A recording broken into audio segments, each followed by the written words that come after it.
நான் நவம்பரில் ஆரம்பித்த போது திமுக தான் முன்னணியில் இருந்துச்சு என்னுடைய சர்வேல. அதுக்கப்புறம் ஜனவரியில் ஐபிசி தமிழுக்காக பண்ணேன். அப்போவும் திமுக தான் முன்னிலையில் இருந்துச்சு. இப்போ பண்ணியிருக்கேன். இப்போ போஸ்ட்போல் சர்வேலையும் நான் பல தொகுதிகள் பார்த்துருக்கேன். அதுலேயும் பார்த்தீங்கன்னா எனக்கு ஒரு தொகுதி மட்டும்தான் அதிமுக வர்ற மாதிரியான. எக்ஸிட் போல் 2 விதமாக இருக்குது. எக்ஸிட் போல், போஸ்ட் போல்னு இருக்குது. எக்ஸிட் போலில் நீங்கள் எடுத்திங்கன்னா எக்ஸிட் அப்படியே வெளியே வரணுன்ட்டு அப்படியே எடுக்கிறது. நீங்கள் நிறைய பேர் அதை மாற்றி சொல்கிறதுக்கு வாய்ப்பு இருக்குது. நம்ம முதல்ல ப்ரீ போல் சர்வேல எந்த ஏரியாவில் எடுத்தோமோ அதே ஏரியாவில் திரும்ப போய் எப்படி இப்போ போட்டிங்க, முதல்ல எப்படி போட போகிறீங்கன்னு கேட்டோம். இப்போ எப்படி போட்டிங்கன்னா இப்போ காசு பணம் எல்லாம் வந்து முடிஞ்சிருச்சு. நாங்கள் விஜய்க்கு தான் போட்டோன்றதை பெருமையாக சொல்கிறாங்க. அப்படியே நான் பண்ண போஸ்ட்போல் சர்வேல ஒரு 10 தொகுதினா 10 தொகுதி எதுவுமே விஜய் வரல. விஜய்க்கு போடாத அப்பாவை மக கடிச்சு வைக்கிறது, இந்த மாதிரி செய்திகள்லாம் பார்க்கும்போது அதிர்ச்சியாக இருக்குது. இது ஒரு தலைவன் அந்த தலைவனோட தொண்டர்களை பற்றி அதிக கவலைப்பட வேண்டியிருக்கு. இப்போ விஜய்க்கு மட்டும் இப்போ சிஎம் ஆயிடுவான்னு சொல்லி தான் எல்லாரும் ஓட்டு போட்டாங்க. எல்லாரும் நம்புறாங்க சார். போடும்போது தெரியாதுல்ல, ரிசல்ட் வந்தால் தானே தெரியும் சார். அந்த ஒரு அலையை எல்லாருமே ஃபீல் பண்ண முடிஞ்சதுன்றதால அது ஒரு சினிமா வெறி தானே சொல்கிறேன். இந்த மாணவர் பருவத்திலேயே நம்ம கட்சியினரை ஈர்த்து ஒரு கட்சி அரசியல்படுத்தாமல் விட்டதன் விளைவு அவர்கள் முழுக்க சினிமாவை நோக்கி சென்று தெரியுது. நீங்கள் தொகுதிக்கு போன எல்லாரும் தப்பிக்கிறாங்க. நீங்கள் யார் திட்டிருக்கணும்னா அதிமுக தான் விஜய் அதிகமாக திட்டிருக்கணும். அவர்களாம் சினிமா நடிகர்களுக்கெல்லாம் ஓட்டு போடலாம். எம்ஜிஆர் காலத்தோடு முடிஞ்சு போச்சு. சினிமாக்காக யாரும் ஓட்டு போட மாட்டாங்க. திமுக ஆட்சி அகற்றணும்னா அதுக்கு நான் தான் ஒரே அப்படின்னு நம்ம எடப்பாடி பேச ஆரம்பிச்சிருக்கணும். அதுகளோட பல இடங்களில் 3ஆம் இடத்துக்கு போவாங்க. அதாவது நான் சொல்கிறது சீட் கன்வர்ஷன்றதில் 2ஆம் இடத்தில் அதிமுக தான் இருக்கும்.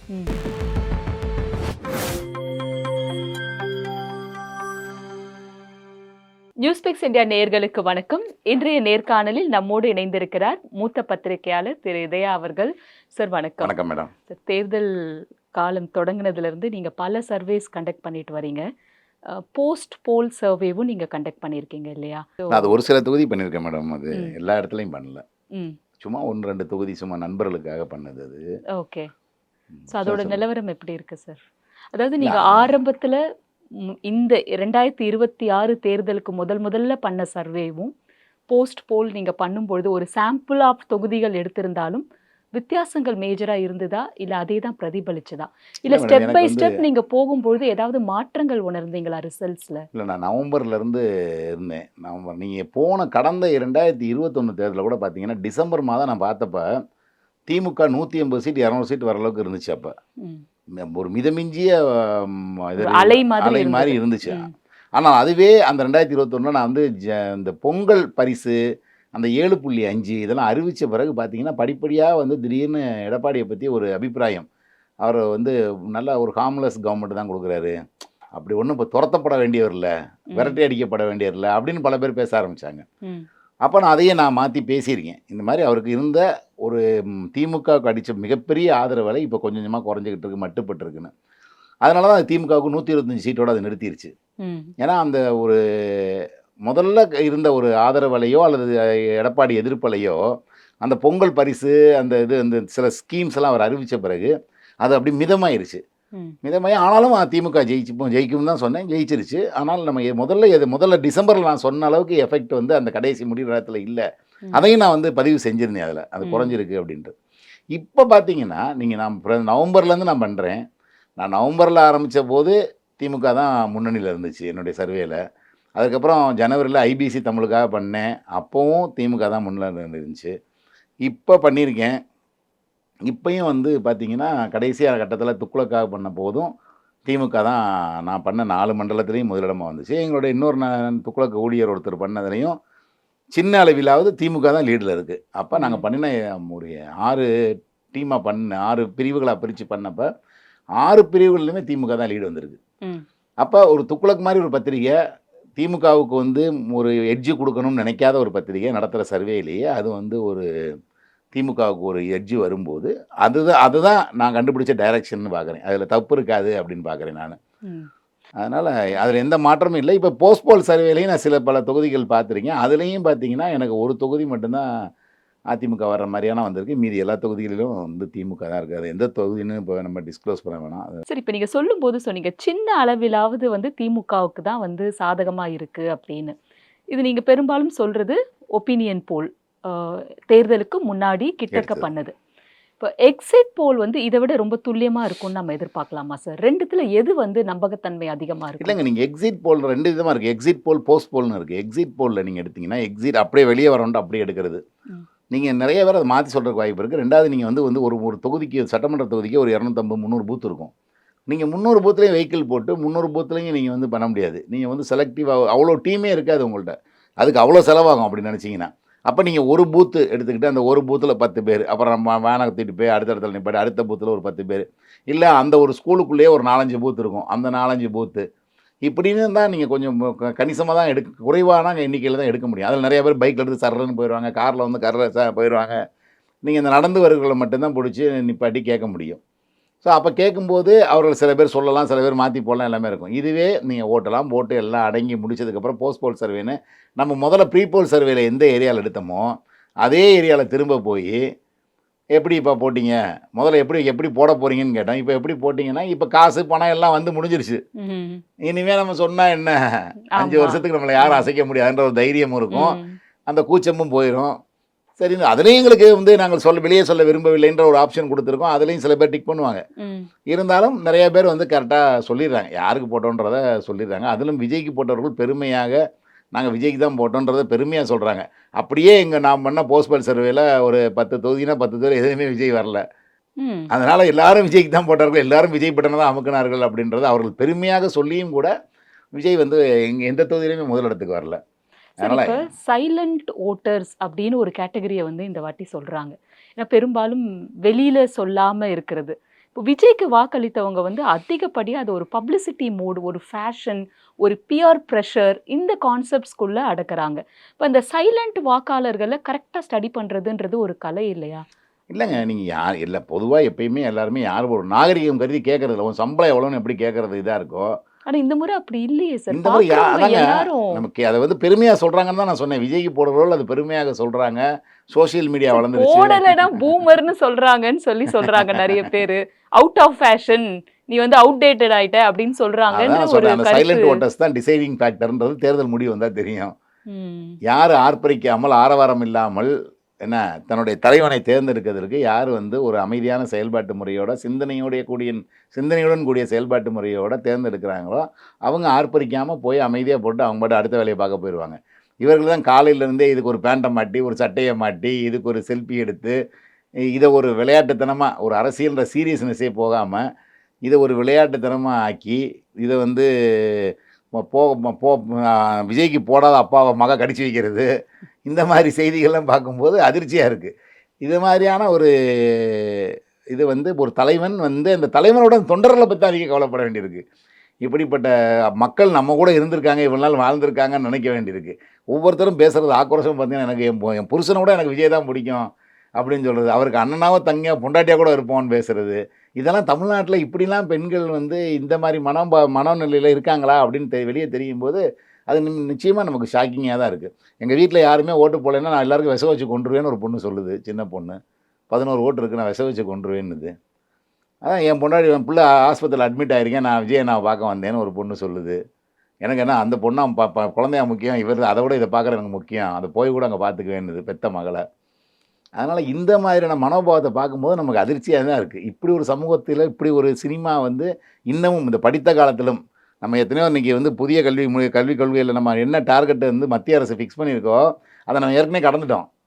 அப்படிப்பட்ட ஒரு வளர்ச்சி மிகுந்த ஒரு மாநிலத்தில் இப்படிப்பட்ட ஒரு இந்த இளைஞர் சமூகம் இப்படி என் பிள்ளையை பார்க்க மாட்டேன், புருஷனை பார்க்க மாட்டேன், அவரோட இவர் தான் முக்கியம் எனக்குன்னு சொல்லி கரூரில் 41 பேர் வந்து நசுங்கி செத்தப்போ வந்து அந்த பெண்கள் எல்லாம் வந்து அவங்க புருஷன் தான் தூக்கிட்டு போனாங்க, விஜய் வந்து தூக்கிட்டு போகல. அதனால் வந்து இதெல்லாம் புரியாமல் ஒரு சினிமா மேலே இருக்க ஒரு ஒரு உணர்வு கிளர்ச்சியான ஒரு சிந்தனையில் இந்த மாதிரி அவங்க வழி தவறி போகிறது ரொம்ப தப்புன்னு பார்க்குறேன். ஒரு தலைவனை தேர்ந்தெடுக்கிறதுக்கு நீ உண்மையிலே விஜய் வந்து ஒரு மாறுதலுக்கான வழிகளை சொல்லியிருக்காரு. அந்த அடிப்படையில் நாங்கள் வந்து மாறி ஒரு சேஞ்சுக்காக நாங்கள் போடுறோம் அப்படின்றது ஒரு இது. இப்போ ஆம் ஆத்மிக்கு வந்தார் அரவிந்த் கெஜ்ரிவால், ஒரு ஊழல்வாதியாக இல்லைன்ற சப்ஜெக்டில் நான் போகல. பட் ஒரு ஆஃபீஸர் இப்போ அண்ணாமலை வந்தார், ஒரு ஆஃபீஸர், ஒரு ஐபிஎஸ் ஆஃபீஸர் ரிசைன் பண்ணிட்டு வர்றாரு. சரி, அவர் நல்ல கருத்துக்களை பேசுகிறார், போகிறோன்னு நினச்சா கூட அதெல்லாம் நியாயம் இருக்குது. நீங்கள் வந்து எந்த சீமான் எவ்வளவோ மாற்று கருத்துக்களை வைக்கிறார், இயற்கையை பாதுகாக்கணுன்றாரு. அதன் மேலே ஒரு ஈர்ப்பு ஏற்பட்டு மாற்றம் வேணும்னு போனால் அதை நம்ம ஏற்றுக்க முடியுது. இவர் எந்த மாற்றத்துக்கான வழியையும் சொல்லலை. இவர் வந்து நீங்கள் 100 யூனிட் ஃப்ரீனா 200 யூனிட் ஃப்ரீ, 3 சிலிண்டர் ஃப்ரீனா 6 சிலிண்டர் ஃப்ரீ, ரூ. 2000 கொடுத்தா ரூ. 2500 தருவேன். இப்படி தான் சொல்லிட்டு போனார். இது மாற்றத்திற்கான வழிமுறையை அவர் சொல்லவே இல்லை. சார் அது நீங்க சொல்றது கரெக்ட். ஆனா பொதுவா ஒரு கருத்து எடுத்து வைக்கிறாங்க சார். இந்த திராவிடியன் பார்ட்டிஸ் மேல ஒரு ஃபெட்டிக், ஒரு சலிப்பு தன்மை வந்துடுச்சு அப்படிங்கிறது ஒண்ணு. இன்னொன்னு வந்து இந்த கட்சிகள் ஆண்டாண்டு காலமா ஒண்ணுமே பண்ணல. அதாவது டெவலப்மெண்ட் பத்தியோ இல்ல பெண்கள் சம்பந்தமான விஷயங்கள்ல நம்ம மாநிலம் முன்னோடியா இருந்திருக்குன்றது உண்மை. ஆனா அது எல்லாமே பின்னுக்கு தள்ளுற மாதிரி நரேட்டிவ்ஸ் அதிகப்படியா செட் பண்ணப்படுது. அதை நீங்க எப்படி இல்லை, பாக்குறீங்க? இவங்களுக்கெல்லாம் வட இந்தியாவுக்கு நம்ம மக்களை வந்து கூட்டு போய் சுற்றி காமிச்சு நீங்கள் அதெல்லாம் தேவையில்லை. நீங்கள் வருஷம் மத்திய அரசு எத்தனை விருதுகள் கொடுக்குது, எத்தனை இது கொடுக்குது, பாராட்டு சான்றிதழ் கொடுக்குது, அது எத்தனை தமிழ்நாடு கொடுக்குறதுன்னு பார்த்தாவே தெரியும்.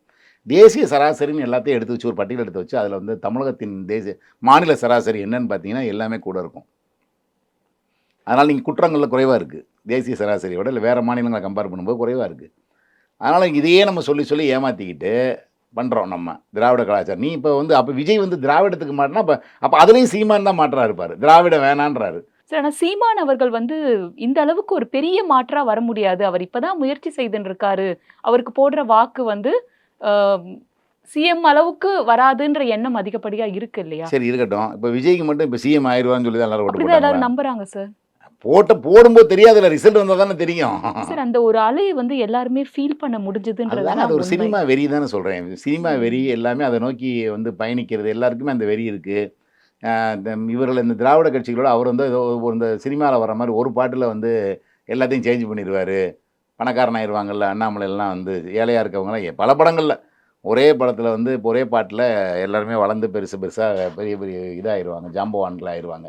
அது மாதிரி விஜய் வந்தாருன்னா ஒரே பாட்டில் நம்மளெல்லாம் முன்னேற்றி விட்டுருவார், எல்லாத்தையும் இந்த தமிழ்நாட்டையே புரட்டி போட்டுருவார் அப்படின்னு நம்புகிற ஒரு கூட்டம் இருக்குதுன்னு தான் பார்க்கணும். அது வந்து சினிமாவில் பார்த்து பார்த்து அந்த சினிமாத்தனமாகவே இவர் வந்தால் செஞ்சார். இவருக்கு இன்னும் அடிப்படையில் பல விஷயங்கள் இவருக்கே தெரில.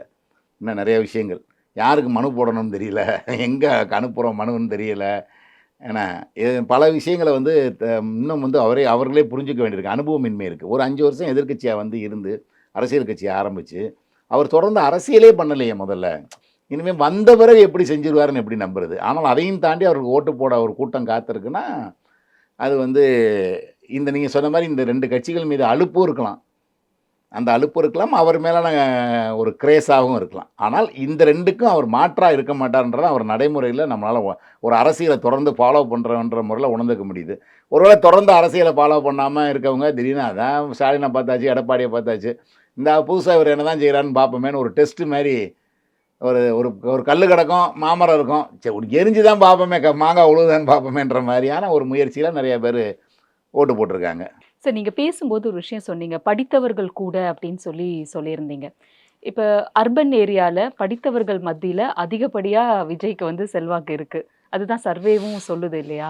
அது என்ன காரணம் நீங்க நினைக்கிறீங்க? அதான் மேஜர் டிஃபரன்ஸ் ரூரல் ஏரியாக்கும் அர்பன் ஏரியாக்கும் விஜய் ஃபேக்டர் இல்லை பொறுத்தவரைக்கும் இல்லை, எப்படி விஜய் இருக்கு? ஃபேக்டர் பற்றில எல்லா இடத்துலையும் இருக்குது மேடம். அது என்னென்னா அங்கே வந்து ஒரு 20 இருந்தால் ஒரு இந்த செமி அர்பனில் இப்போ மதுரை திருச்சி மாதிரியான ஒரு மாநகராட்சிகளில் அந்த மாதிரில வந்து ஒரு 25 24 25 வரைக்கும் வருதுன்னா, நீங்கள் சென்னை மண்டலத்தில் இந்த மாதிரி பெருநகரத்தில் வந்து பார்த்தீங்கன்னா அது 30 33ன்னு போகுது.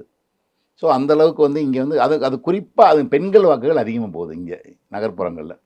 பெண்கள் வந்து பெண்கள் 50 வயசு வரைக்கும் கூட அங்கே ஓட்டு போடுறதுக்கு தயாராக இருக்காங்க. ஆமாம். ஆனால் கிராமப்புறங்களில் அவங்களுக்கு பார்த்தீங்கன்னா அவங்க தோட்ட வேலைக்கு போகிறது, போய் மாடை பிடிச்சி கட்டுறது வைக்கிறது அந்த மாதிரி வேலைகளில் அவங்களுக்குரிய நேரம் சரியாக செலவாகுவதால் அவர்கள் தொலைக்காட்சியை போட்டு அமர்ந்து உட்காந்து பண்ணுறது, சினிமா தேட்டருக்குன்றது போய் புறப்பட்டு வில்லேஜ்லேருந்து கிளம்பி இதுக்காக ஒரு பஸ் எடுத்து போய் இதுக்கு நேரம் ஒதுக்கி அப்படி படம் பார்க்குறது அதெல்லாம் கிடையாது. இங்கே FDFS சனிக்கிழமை ஆனால் ஞாயிற்றுக்கிழமை ஆனால் வெள்ளிக்கிழமை ராத்திரி 1:30 மணி ஷோ பார்த்துட்டு வேலைக்கு போகிறவங்க இருக்காங்க, காலை 4:30 மணி ஷோ பார்த்துட்டு 7:30 மணிக்கு வேலைக்கு போகிறவங்க இருக்காங்க. இந்த மாதிரியான ஒரு நாகரீக வாழ்க்கையில் இங்கே சென்னையில் இருக்கனால அவர்களுக்கு இந்த சினிமா மேலே இருக்க பற்று அதிகமாக இருக்குது. இதை வந்து திமுகவோ அதிமுகவோ இளைஞர்களை தங்கள் வசப்படுத்தி மாணவர் அணிலாம் வச்சுருக்காங்க பேரளவுக்கு. ஆனால் அதை செயல்படுத்துறதில்லை. ஒரு காலத்தில் மாணவர் அணியை கொண்டு தான் திமுக வந்து ஆட்சியவே பிடிச்சிச்சு. காமராஜரை தோற்கடித்தவரே ஒரு மாணவர்னு சொல்லி நம்ம போய் கேள்விப்பட்டிருக்கோம். இந்திய எதிர்ப்பு போராட்டங்களில் பல மாணவர்கள் சூசைட் பண்ணி செத்தாங்கன்னெலாம் கேட்டிருக்கோம். அதனால் வந்து அந்த மாணவர் துரைமுருகன், காளிமுத்து இவர்கள்லாம் வந்து மாணவர் பருவத்திலேருந்தே அரசியல் பேசி இது லா காலேஜ் இதில் மாதிரி உருவாகி பண்ணார்கள். அதனால் பொதுவாக வந்து அந்த மாணவர் பருவத்திலேயே நம்ம கட்சியினரை ஈர்த்து ஒரு கட்சி அரசியல்படுத்தாமல் விட்டதன் விளைவு அவர்கள் முழுக்க முழுக்க சினிமாவை நோக்கி சென்றிருக்கிறார்கள்னு தெரியுது. சார் கல்லூரிகள்ல இந்த ஸ்டூடெண்ட் யூனியன் எலெக்ஷன்லாம் எந்த அளவுக்கு உதவிகரமா இருந்தது? அதெல்லாம் கம்ப்ளீட்டா ஏன் அபாலிஷ் பண்ணிட்டாங்க இல்ல சார்? அதுல வந்து நிறைய சண்டைகள், சச்சரவு வருது அப்படின்றதா ஆயிடுச்சு. இந்த ரூட்டு தல அப்படிலாம் சொல்லி பஸ்ஸு, பட் அத ட்ரெயின்ல ஸ்ட்ரீம்லைன் வர்றது. பண்ணியிருந்தா இன்னும் கொஞ்சம் அதான் அதை அரசியல் ஸ்ட்ரீம்லைன் கணம் பண்ணியிருக்கணும். இருந்திருக்குமோ? அதான் சொல்றேன். மாணவர்களே அரசியல் படுத்தியிருக்க வேணும். அதை பண்ணியிருக்கணும். அதை பண்ணி அவர்கள் செஞ்சிருக்கணும். இப்பயும் கூட நீங்க வந்து அவர்களை உங்க கட்சிக்காரர்கள மாற்றதை விட, நீங்க அவர்களுக்கு ஒரு கட்சி சார்பில் இளைஞர்களுக்கு அங்கங்க ஒரு நகர்ப்புறங்களில், கிராமப்புறங்கள்ல நீங்க வந்து அவர்களுக்கு ஒரு ஒரு அரங்கம், ஒரு கட்சி சார்பில் ஒரு அரங்கம், அங்கே வந்து அவங்க கேரம் போர்டு விளையாடலாம், அங்கே ஒரு டென்னிஸ் விளையாடலாம், அங்கே ஒரு விளையாட்டு போட்டி நடத்தலாம், அங்கே ஒரு வைஃபை கொடுத்து ஒரு ஸ்டடி ரூம் வைக்கலாம். வீட்டில் வந்து படிக்க முடியாதவர்கள், இப்போ ஒரே வீட்டில் ஒண்டு குடித்தனத்தில் இருக்கவங்கெல்லாம் படிக்கிறதுக்கு ஒரு தனிமையான இடம் கிடைக்காது.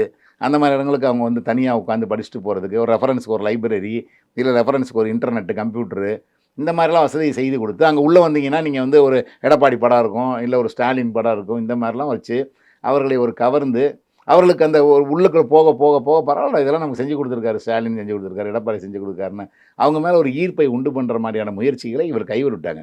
இன்றைக்கி போய் கோடி கோடியாக கொட்டி ஒவ்வொரு தொகுதியிலையும் 120 கோடின்னு 50 கோடி 100 கோடின்னு சொல்லி செலவழிக்கிறதுக்கு நம்ம முன்னாடியே இளைஞர்கள் இவர்களெல்லாம் நம்ம வந்து ஸ்ட்ரீம்லைன் பண்ணி நீங்கள் தொகுதிக்கு போன எல்லாரும் தப்பிக்கிறாங்க இந்த எலெக்ஷனில். நீங்கள் ஏடிஎம்கே டிஎம்கே யார் எடுத்தாலும் நீங்கள் வந்து தொகுதிக்கு யார் தொடர்ந்து போய் தொகுதிகளை சுற்றி தொகுதி மக்களை பார்த்துருக்காங்களோ அவங்களுக்கு எதிர்ப்பலையே இல்லை. அது விஜய் ஃபேக்டர் அங்கே வேலையே செய்யலை. அப்படியா? ஆமாம். நீங்கள் வந்து எப்போ வந்து தொகுதி மாறினவங்க சார், செந்தில் பாலாஜி அவர்கள்லாம் கடைசி நேரத்தில் தான் வேற தொகுதி அறிவிச்சாங்க இல்லையா? ஆமாம். அவங்களுக்குலாம் அப்போ எப்படி சொல்கிறீங்க? இல்லை நான் என்ன சொல்கிறேன் மேடம், நல்லா வேலை செய்தவர்களுக்கு இப்போ நீங்கள் அங்கே நல்லா வேலை செஞ்சீங்கன்னு கேள்விப்பட்டாவே அடுத்த தொழில் நல்லா போடுவாங்கல்ல. அதனால் வந்து நான் சொல்கிறது வந்து அங்கே நல்லா செய்தவர்களுக்கு நீங்கள் எதுக்கு ஓட்டே யாருக்கு விழுகாதுன்னு சொல்கிறோமோ அவங்களுக்கே விழுந்துருன்றேன் நான். இப்போ அதிமுக வந்து பின்னடைவை சந்திக்கும்னா அதிமுகவில் ஒழுங்காக உழைத்தார்கள் இருக்காங்க பாருங்கள், தொகுதியோட கனெக்டடாக இருக்காங்க பாருங்கள், தங்கமணி, வேலுமணி, இந்த மாதிரி ஆளுகள்லாம் இருக்காங்கல்ல, நத்தம் விஸ்வநாதன், இவர்கள்லாம் வந்து வாரம் போகிறது பார்க்குறது, ஏதாவது ஒரு அவர்கள் தேடி வர்றது, இல்லை இவர்கள் போய் ஒவ்வொரு தெருவுலையும் ஒவ்வொரு கிராமத்துலையும் போய் ஏதாவது ஒரு ப்ரோக்ராமை போடுறது, அந்த மாதிரி போகிறேன். வெறும் கல்யாணத்துக்கு பத்திரிகை கொடுத்தா மட்டும் போகிறது, அதில் 10 கிலோ கவர் கொடுத்தா போதும்னு நினைக்கிறது, இந்த மாதிரியான சில விஷயங்கள் நிறைய பேர் வந்து ஒரு 4.5 வருடத்தை வீணடிச்சிடுறாங்க. அதுக்கப்புறம் கடைசி 6 மாதத்தில் போய் சுற்றி வந்தால் அவர்களுக்கு தெரியும், மக்களுக்கு தெரியும்ல. இப்போ நீங்கள் வந்து என்ன தான் விஜய் வந்தாலும் விஜய் வர்றாரா இருக்கட்டும்டா, இருந்தாலும் இவர் எப்படா கைவிட முடியும், நமக்கு ஒன்றுனா ஓடி வர்றாரு. இப்போ விஜயே இங்கே நின்னா பரவாயில்ல, இப்போ யாரோ ஒரு பையன் நிற்கிறான் அவனுக்கு போட முடியுமாடான்னு சொல்லி இதே பேரண்ட்ஸு பையனை திருப்பி கேட்பாங்க. இன்றைக்கி பையன் போய் விஜய்க்கு போடுமான்னு கேட்குற சூழ்நிலையை இது மாதிரி கனெக்டடாக இருக்க எம்எல்ஏஸை வந்து அவன் மாற்றி கேட்பாங்க பேரண்ட்ஸு. இவரை விட்டு நமக்கு என்ன, அன்றைக்கி போய் படிக்கணும்னு உனக்கு சீட்டு வாங்கி கொடுத்தார்ல, அன்றைக்கி போனோன்னைக்கு அந்த இதை உதவி செஞ்சு கொடுத்தார்ல, அங்கே நமக்கு நடக்கலைன்னு அன்றைக்கி அவர்கிட்ட ஃபோன் பண்ணி சொன்னார்ல, போலீஸ் ஸ்டேஷனுக்கு ஃபோன் பண்ணி சொன்னார்ல, இது மாதிரியான விஷயங்களை நீங்கள் ஒரு மக்களோட கனெக்டடாக இருந்தீங்கன்னா அவர்கள் உங்களுக்காக வாக்கு சேகரிப்பார்கள். அவங்க 4 பேர்கிட்ட பேசுவாங்க, உங்களுக்கு பல கேன்வாஸ் பண்ணுவாங்க. இந்த கடைசி அதில் போய் பணத்தை கொட்டி பண்ணணுன்ற அவசியம் இல்லை அது. சார் ஆனால் நீங்கள் கள நிலவரம் சொல்கிறீங்க, நீங்கள் தொகுதிகள் எல்லாம் போய் ஆய்வு பண்ணியிருக்கீங்க. ஆனால் சோஷியல் மீடியாவில் பார்க்கும் பொழுதும் தனி மனிதர்களுடைய அனுபவம் கேட்கும் பொழுதும் எங்கே பார்த்தாலும் விஜய் தான் இருக்குது. ஒரு ரீல்ஸ் கூட ஒருத்தர் போட்டிருக்காரு, யாரை கேட்டாலும் டிவிக்கே தான் ஓட்டு போட்டாங்கன்னு சொல்கிறாங்க, ஆனால் செஃபாலஜிஸ்ட் யாரை கேட்டாலும் டிவிக்கே வராதுன்றாங்க, ஒன்றுமே புரியலையே அப்படிங்கிறாரு. ஸோ அதுக்கு இது வந்து சோஷியல் மீடியா தாக்கம் வந்து நம்ம கடந்த முறை தேர்தலை விட இந்த ஒரு 5 வருஷத்தில் பயங்கரமான வளர்ச்சி அடைஞ்சிருக்கு. எல்லாருமே அக்கௌண்ட் வச்சுருக்காங்க. இப்போ எல்லாருமே எல்லாத்தையும் டவுன்லோட் பண்ணிட்டாங்க.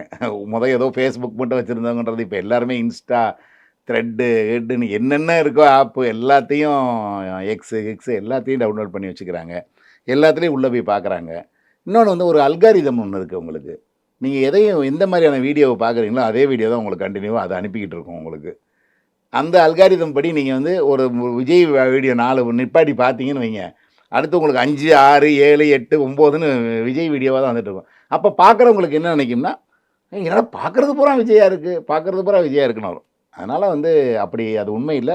விஜய் வந்து நல்ல வாக்கு சதவீதம் பெறுகிறாரு. நான் முன்கூட்டியே சொன்னேன் 25க்கு மேலே வருவார். நான் சொன்னப்போ பல பேர் விமர்சனம் பண்ணாங்க என்னைய, இவர் வந்து அதிகப்படியாக சொல்கிறாரு, எக்ஸாகரேட் பண்ணுறாருன்னு சொல்லி என்னுடைய ஜாதி மதத்தெல்லாம் இழுத்து கூட சர்ச்சையெல்லாம் உண்டு பண்ணாங்க. நான் 33ன்னு துக்குளக்கில் போட்டப்போ அது எங்கள் ஆஃபீஸ்லேயே பலர் நம்பலை. சென்னையில் மட்டும் இல்லை, சென்னையில் மட்டும் 33ன்னு சொன்னப்போ எங்கள் ஆஃபீஸ்லேயே பல பேர் நம்பலை. இன்னும் வந்து பல பேர் அப்பயும் அதிர்ச்சியானாங்க.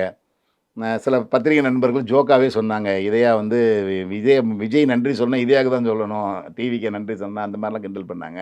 இப்ப அவங்களோட போக்கெல்லாம் மாறி இப்ப எல்லாருமே இருக்குமே. ஓரளவுக்கு மாறிட்டாங்களே. இப்ப எல்லாருமே இத பத்தி பேச ஆரம்பிக்கிறாங்க. இப்ப எல்லாருக்குமே இந்த பதட்டமும், எல்லாருக்குமே இந்த சந்தேகமும், இந்த குழப்பமும் வர ஆரம்பிச்சிருச்சு இப்ப. ஆனா ம். நான் இன்னமும் அதுல தெளிவா இருக்கேன். விஜய் வாக்குகள் வாங்குவார். அவர் ஒரு சிங்கிள் டிஜிட்டில் ஒரு சில சீட்டுகளை பெறுவார். ஆனால் பெருவாரியான சீட்டுகளை தனிப்பட்ட மெஜாரிட்டியோடு திமுக ஆட்சி அமைக்கும். ஃபைட் க்ளோஸ் ஃபைட்டா தான் இருக்கும்ல சார். க்ளோஸ் வெற்றி ஃபைட்லாம் இல்லன்னு மார்ஜின். தானங்க சொல்றேன் நானு. வெற்றி வெற்றி மார்ஜின் கேக்குறேன். மார்ஜின் வேணா நீங்க க்ளோஸா இருக்கும். ம்.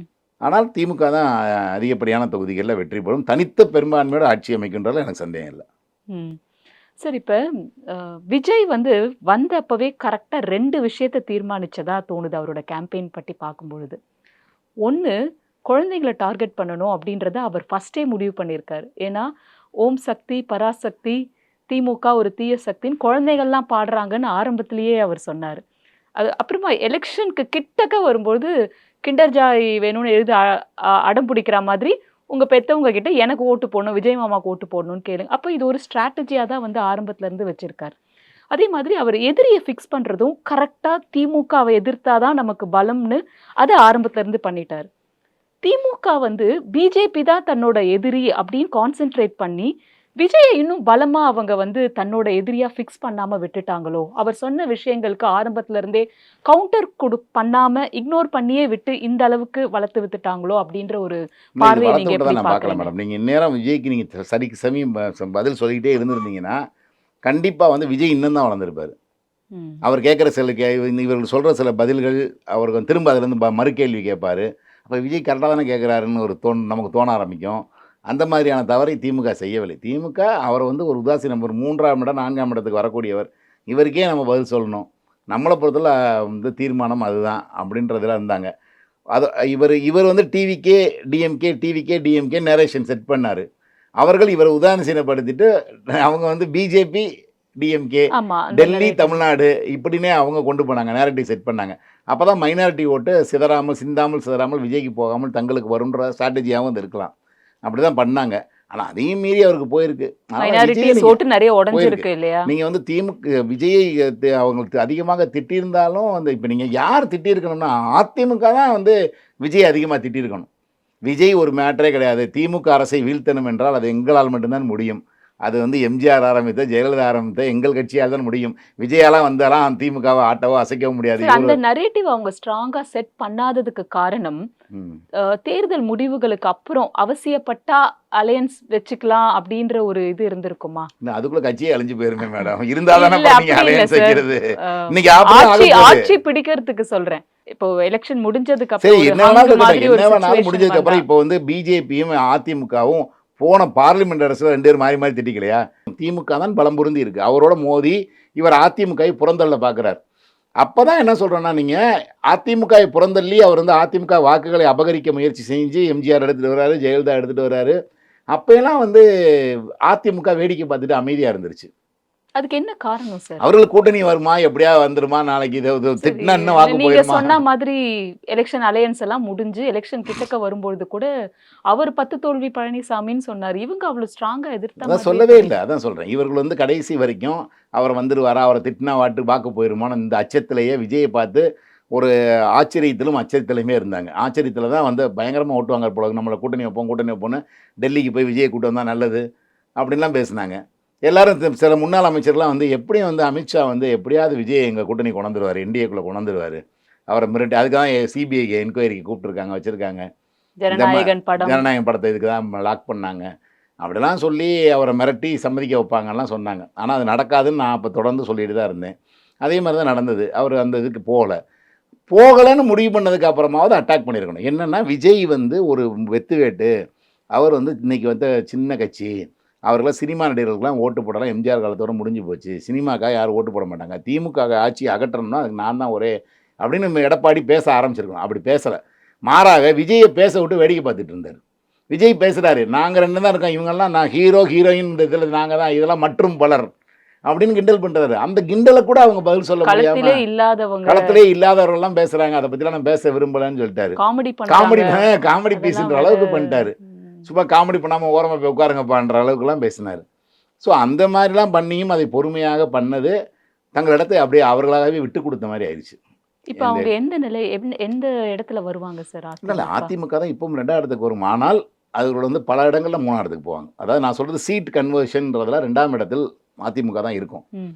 ஆனால் நீங்க பல தொகுதிகளில் அவர்கள் வந்து பின்தங்கி 3ஆம் இடத்துக்கு போவாங்க. சில மெட்ராஸில் ஓரிரு தொகுதிகளில் டெபாசிட் இழப்பார்கள்.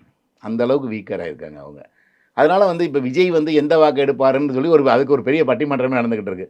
திமுக வாக்கை தான் எடுப்பார், அதிமுக வாக்கை தான் எடுப்பார். ஏன்னா திமுக மைனாரிட்டி, விடுதலை சிறுத்தைகள், மீனவர்கள் இதெல்லாம் எடுப்பார். ஆமா, அது எல்லாருமே சொல்றாங்க சார். ஏன்னா திமுகவுடைய ஓட் பேங்க் தான் பயங்கரமா டிஸ்டர்ப் ஆயிருக்கு அப்படிங்கிறது ஒண்ணு சொல்றாங்க. இன்னொன்னு, ஜாதி அடிப்படையில பார்த்தா அதிமுகல தான் பலம் பொருந்திய ஜாதி கூட்டணி இருக்கு, திமுகல அந்த அளவுக்கு இல்ல அப்படிங்கிறதும் சொல்றாங்க. இப்போ விஜய்க்கு இவ்வளோ ஓட்டு விழுந்துச்சுன்னு இப்போ கொஞ்ச நேரத்துக்கு மட்டும் நீங்களே சொன்னீங்க. பயங்கரமா இருக்கு சார், எங்க அலை பார்த்தாலும் இருக்குன்னு சொன்னேன். அலை இருக்கு, எல்லா அலையே இடத்துலயும். இருக்குன்றீங்க. ஆமா, அப்படிதான் சார் ஜாதி தெரியுது. அலையா? விஜய் எந்த ஜாதின்னு அந்த ஜாதி பூரா ஒன்று இல்ல சேர்ந்துருச்சா? இல்ல, அவருக்கு எந்த ஜாதியில இருந்து விஜய் வந்து ஒரு மரபு மீறி வந்த ஒரு அரசியல்வாதி மாதிரி அதை தானே தானே சார் சொல்றேன். தெரியுது. அவருக்கு வந்து நோ கேஸ்ட் நோ ரிலிஜன் தானே. ம். கேஸ்ட் நியூட்ரல், ரிலிஜன் அது நியூட்ரல். கரெக்ட். பட் அதிமுக திமுகவை அவங்களும் அப்படிதாங்க. ஏங்க நீங்க ஒரு புருஷன் முன்னாடி நீங்களும் உங்க வீட்டுக்காரர் ஒரே கட்சி போட்டீங்கன்னா எனக்கு தெரியாது. நானே என் முன்னாடி ஒரே கட்சி போடுறேன்னு தெரியாது. சொல்றேன் இவர் பேச்சுக்கு. நீங்க இன்னைக்கு அது கூட ஒண்ணா இருக்கலாம், வச்சுக்கோங்க, விட்டுருங்க. இன்னைக்கு விஜய்க்கு வாக்களித்தவர்கள் குடும்பங்களை நீங்க போய் பார்த்தீங்கன்னா, அப்பா ஒரு கட்சிக்கு ஓட்டு போட்டிருப்பாரு, அம்மா ஒரு கட்சிக்கு ஓட்டு போட்டிருக்கலாம், பிள்ளைங்க ஒரு கட்சிக்கு ஓட்டு போடலாம். இந்த மாதிரி டிவைட் ஆகுது. புருஷன் முன்னாடி மாற்றி புருஷன் சொல்றாரு டிஎம்கே போடு, ஏடிஎம்கே போனால் பொண்டாடி போய் நான் விஜய்க்கு தான் போடுவேன்னு போட்டு வந்திருக்காங்க. இப்படி கதை கேட்குறோம். அதே மாதிரி அப்பாவும் அம்மாவும் ஒரு கட்சிக்கு ஓட்டு போடுறாங்க, பிள்ளைகள் வந்து மாற்றி போடுறாங்கன்னு இருக்காங்க. இப்படி ஒரு வீட்டுக்குள்ளே ஒரு குடும்பத்தில் இருக்கவங்களே வந்து மாற்றி வாக்கி போடும்போது ஒரு குறித்த சமூகம் மட்டும் எப்படி போய் மொத்தமாக போடும் அப்படின்றது எனக்கு புரியல. கவுண்டர்லாம் போய் எப்படி மொத்தமாக போட்டுருவாங்க ஒரு வீட்டிலேயே. இதுவும் கவுண்டர் தான், பொண்டாட்டியும் கவுண்டர் தான், பிள்ளைகளும் கவுண்டர் தான். அங்கேயே வாக்குகள் ஒரு வீட்டுக்குள்ளே 4 வாக்கு இருந்தால் 4 டிவைட் ஆகிறப்ப ஒரு கவுண்டர் சமூகமே போய் எப்படி மொத்தமாக போடும்? ஒரு நாயுடு சமூகமே எப்படி போய் மொத்தமாக போடும்? ஒரு வன்னியர் சமூகமே எப்படி மொத்தமாக போடும்? சமூகம் சார்ந்த வாக்குகள் பெரிய அளவில் போகாதுங்க. அதில் எனக்கு அந்த நம்பிக்கை இல்லை. அப்படி இல்லாமல் தான் வந்திருக்கு. ஆனால் ஒரு சமூகத்தை பகிச்சிக்க வேணாம். நெகட்டிவ் ஓட்டு சமூகத்துக்கு உண்டு. மக்களுடைய நோக்கம் என்னென்னா, நீங்கள் வந்து இந்த தேர்தலில் பார்லிமெண்ட்டில் யார் ஜெயிக்கணும், இல்லை இந்த அசெம்பிளியில் யார் முதலமைச்சர் ஆகணும், இதுதான் கேள்வியாக இருக்கும். இதற்கு தான் அவர்களுடைய சொல்வார்களே தவிர சமூகம் பார்த்து வாக்களிக்க மாட்டார்கள். நிற்பவர்கள் ஒரே சமூகத்தை சேர்ந்தவர்கள் 3 பேரோட நிற்பாங்க. மாறி மாறி நீங்கள் வந்து இது வரைக்கும் வந்து நீங்கள் வாணியம்பாடியில் முஸ்லீம் மட்டும் தான் நிறுத்தணும்னாங்க. ஜெயலலிதா கொண்டு போய் அங்கே ஒரு வடிவேல்னு ஒரு இவர் ஹிந்துவை நிறுத்தினாங்க. அவர் ஜெயிச்சு வந்தார். அதே மாதிரி ஒரு தலித்துனா வந்து அவரை வந்து இதில் தான் நிறுத்தணும், பட்டியலின ஒதுக்கீட்டில் தான் போய் நிறுத்தணும், ரிசர்வ் தொகுதியெலாம் நிறுத்தணும் இல்லாமல் தலித் எழில்மலையை கொண்டு போய் திருச்சி பார்லிமெண்ட்டில் நிப்பாட்டினாங்க. அது வந்து அவர் வெற்றி பெற்றார். இந்த மாதிரியான இதெல்லாம் வந்து சவாலெல்லாம் ஜெயலலிதா செஞ்சாங்க. இப்போ அது மாதிரி சவால்களை இவரும் செஞ்சுட்டு இருக்காரு, சீமானவர்களும் செஞ்சுக்கிட்டு இருக்காரு. அது மாதிரி. ஆனால் அவர் வெற்றியை நோக்கி போகல. ஜெயலலிதா வெற்றியை நோக்கி போனாங்க, இவர் வெற்றியை நோக்கி போகல. ஆனால் அதற்கான முயற்சிகள் அவர்கிட்ட இருக்குது. இப்போ கூட ஜான் பாண்டியனுக்கு அது மாதிரி தான் தொகுதி. அவர் மனைவி வந்து ஒரு பொது தொகுதியில் தான் போட்டிடுறாங்க. ஆனால் அவர் வெற்றி பெறுவார்களான்னு நமக்கு தெரியாது. அப்படி வெற்றி பெற்றாருன்னா அது வெற்றி பெறதுக்கு வாய்ப்பு குறைவு தான் நான் பார்க்குறேன். ஏன்னா அவர் வந்து ஒரு சமூகத்தை சார்ந்தவராக ஒரு போராளி மாதிரி இருக்கார். அவர் நம்ம ஒத்து வர மாட்டாருன்னு பிற சமூகங்கள் நினைக்கிறதுக்கான வாய்ப்பு இருக்குது. அதனால தான் அவர் பார்லிமெண்ட் எலெக்ஷன்லேயே அவர் நின்றும் அவர் 3ஆம் இடத்துக்கு போனார். அதனால் வந்து இந்த சமூகம் சார்ந்த ஒரு வாக்கு ஒரே பக்கமாக விழுந்துரும் அப்படின்றதுல எனக்கு உடன்பாடே கிடையாது. நெகட்டிவ் ஓட்ஸ் வேணால் விழுகும். அதனால் வந்து ஜாதி ரீதியாக போய் விஜய்க்கு போடலைன்றப்ப யாருக்குமே போட மாட்டாங்கன்றது தான் என்னுடைய பார்வை. அவர்கள் வந்து அதிமுகவுக்கும் மொத்தமாக போட்டுற மாட்டாங்க, திமுகவுக்கும் மொத்தமாக போட்டுற மாட்டாங்க. அது வந்து சிதறுண்டு தான் அந்த வாக்குகள் வந்து அவரவர்கள் பெனிஃபிட் என்னன்னு சிந்திச்சு பார்க்குறத வச்சு அந்த அரசாங்கத்தை பார்க்குற பார்வையை வைத்து தான் அவர்கள் எடை போடுவார்கள்னு பார்க்குறேன். சார், முன்னாள் நீதிபதி ஒரு ஸ்டேட்மெண்ட் ஒன்று விட்டிருக்காரு. ரிசல்ட்ஸ் வர்றதுக்கு ஒரு 2 நாள் முன்னாடி யார் ஜெயிச்சாலும் தோத்தாலும் தொண்டர்களும் பொதுமக்களும் வந்து அதை சரிசமமாக பார்த்துக்கணும்.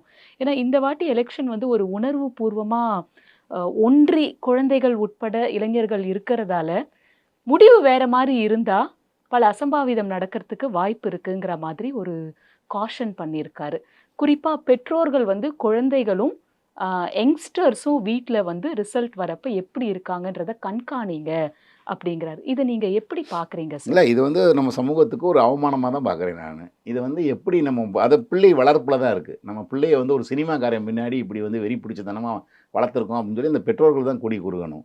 நீங்கள் நல்ல வேளை நான் வந்து சந்தோஷப்படுறது ஜனநாயகனுக்கு தடை விதித்ததுக்காக யாரும் வந்து தற்கொலை பண்ணிக்கலையே, அந்த அளவுக்காவது ஓரளவுக்கு நம்ம மக்கள் வந்து இன்னும் விழிப்புணர்வோடு இருக்காங்களேன்னு சந்தோஷப்படுற மாதிரி இருக்கு. இல்ல அது அது எப்படியாவது வந்துடும். இப்போ வந்து வந்துருச்சு இல்லையா? படம் ரிலீஸ் ஆகுதோ இல்லையோ இன்டர்நெட்ல வந்துருச்சு. ஆமா. ஆனா இது வந்து ஒரு உணர்வுபூர்வமா குழந்தைகள் அழறதும், அப்பீல் சரி, நீங்க வைக்கிறதும். வந்து இப்ப அதே மாரி தானே, திரும்ப 5 வருஷம் கழிச்சு திரும்ப ஒரு தேர்தல் வரும்ல. அப்ப திரும்ப விசில் அடிக்கலாம்ல. அதனால வந்து அந்த பிள்ளைகள்லாம் பொறுமையா இருக்கணும். இன்னைக்கு இந்த தேர்தல் இல்லாட்டி இன்னொரு தேர்தல் அவர் ஜெயிப்பார்ன்னு நம்பிக்கையோட இருக்கணும். இல்லாட்டி அவர்களே 5 வருடம் கழித்து விஜய் வேணான்னு மாற்று வாக்களிக்கிற உணர்வு கூட அவருக்கு வரலாம். வாழ்க்கைங்கிறது அப்படிதான். ஆரம்பத்துல இருந்து நீங்க உங்களோட முடிவு திமுகவுக்கு சாதகமா இருக்கு அப்படிங்கிறது இன்னைக்கு வரைக்கும் நீங்க அதே தான் சொல்லிட்டு இருக்கீங்க. ஆனா பல பேரோட அனுபவம் வேறையா இருக்கு. நாங்க கேட்கறது வந்து வேறையா இருக்கு. பல அதிமுகவை சார்ந்தவங்க அதிமுகன்றாங்க, திமுகவை சார்ந்தவங்க திமுகன்றாங்க. 2 நாட்களுக்கு முன்னாடி விஜய் அவர்கள் 40 வேட்பாளர்கள் வெற்றி பெறக்கூடிய வேட்பாளர்கள வீட்டுக்கு அழைத்து, நான் 140 இடம் வந்து வரும் அப்படின்ற ஒரு செய்தியும் வந்து நம்ம ஒரு பத்திரிக்கையில பார்த்தோம். ஸோ என்ன நடக்க போகுது அப்படின்ற ஒரு சஸ்பென்ஸ் வந்து மே 4 வரைக்கும் இருக்கு. முடிவு வந்ததுக்கு அப்புறம் நம்ம திரும்பவும் கண்டிப்பா பேசலாம் சார். கண்டிப்பா. நம்மளும் காத்திருப்போம். நன்றி சார். நன்றி.